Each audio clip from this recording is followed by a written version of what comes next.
Hello everyone, welcome to this video where we're going to be looking at how to apply a harmonic load and perform a time history analysis on a simple frame. In this example, I have a simple frame that I'm going to apply this to. It's just a 2D frame that I've got some sections, some materials, and boundary conditions applied. I'm going to move directly to the loads window. And under the loads window, you can see that I have a harmonic load case defined. All I've done is created a new load case and called it harmonic. I haven't done anything beyond that yet. And with this load case selected, I can then go to the time history tool.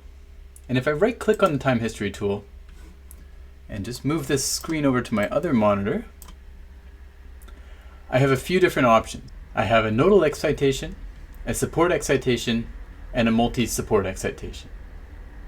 For this example, I'm going to use the nodal excitation example, and I'm going to just apply a harmonic load to this joint within the middle of my beam. So to first describe my curve, I'm going to click on this chart button here. And this will open up a new dialog that allows me to define my time history file and my excitation force. I'm going to choose from the function options standard function.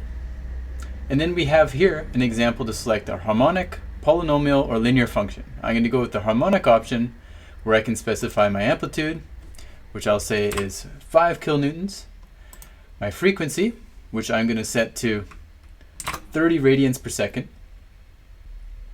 and then my phase shift angle as well. Once I'm done, I just give the curve a name.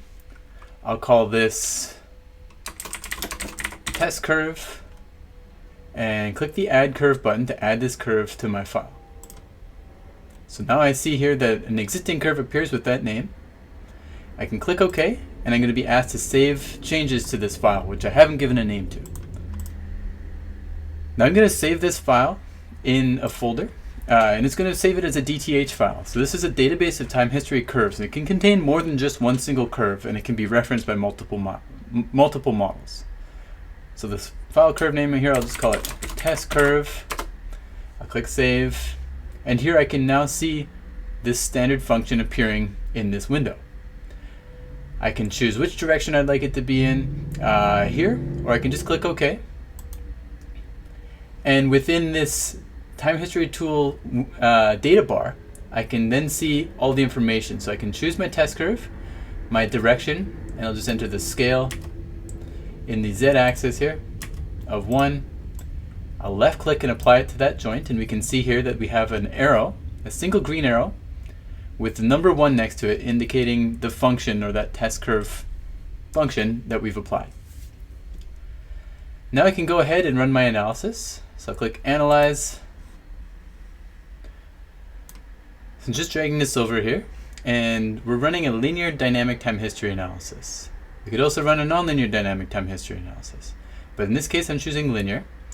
Here we have the option to choose between different integration methods, either a constant time step integration where we enter the time step size and the total number of time steps, and SRAM will sample the response of our structure at those constant increments.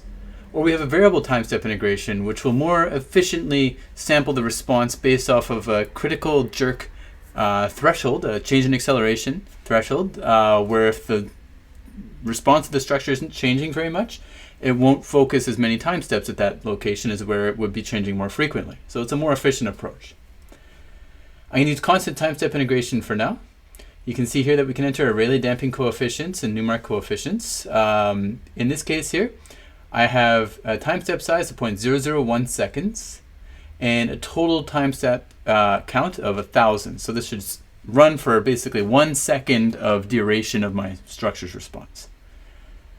And I want to make sure my time step size is sufficiently small to capture the high frequency load that I have applied. And we're not going to get too much into damping in this example, but it certainly is something that you can review in SRAM and even apply additional damping to your model if required. But I'm going to go ahead and run the analysis. So it's going to run 1,000 time steps. And we can see here that we get a clean solution. We are getting this message, FYI DE021, initial conditions are 0. And we can actually look this up with the green text that's shown here. But this shouldn't be a surprise to me. I haven't applied any initial conditions, any initial velocity, or any displacement for my initial state. So this isn't an error. This is actually just a message that the solver is relaying to us. Shouldn't really be a surprise. If we did enter some initial conditions, obviously, that we wouldn't get this message, but you shouldn't enter those just to get rid of this message. It would change the behavior of your model. So I'm going to click any key to proceed. And I'm brought to SRAM's graphical results window. And you can see here under the low case drop-down list, I have a harmonic with brackets generated here. So this is basically like an envelope of all of my generated low cases. And we can see here case 1, step 0, at time equals 0. Then each even increment of 0.001 seconds after that, I have a new response. So here I can look at the response for any one increment, and I can see what sort of displacement we're getting. But perhaps more interestingly, I could right-click on any joint, and I could say, let's look at the response time history. I'll just look at that here. So if I just bring up this dialog, we can see that we're looking at the acceleration plot in the z-axis. This is showing us the maximum acceleration, and not surprisingly, we have an initial acceleration that's quite high because the model wasn't moving at any one point, at the original point, and we kind of started moving at time equals 0. So that's why we have a peak here, and then it settles into a steady state response after that. We can also look at velocity and at displacement, and we can see here the maximum displacement of about 0.17 millimeters in this case. I could also see this values numerically, and the way I would like to do that, if I were to do it, is to unselect everything and just select the joint that I'm interested in. So I'm just going to select this one joint here. I'll turn on the display of the joint number 5, and then just go to the numerical results window. And here I can see joint displacement spreadsheet. It's just showing me the selected joint, joint number 5, and the selected load case. But I might be interested in looking at all load cases, in which case I just click on the harmonic generated load case. And it's going to show me the data for every single load case at that joint. And you can see the time step here as well. So we could always take this data, bring it into Excel, and view it there.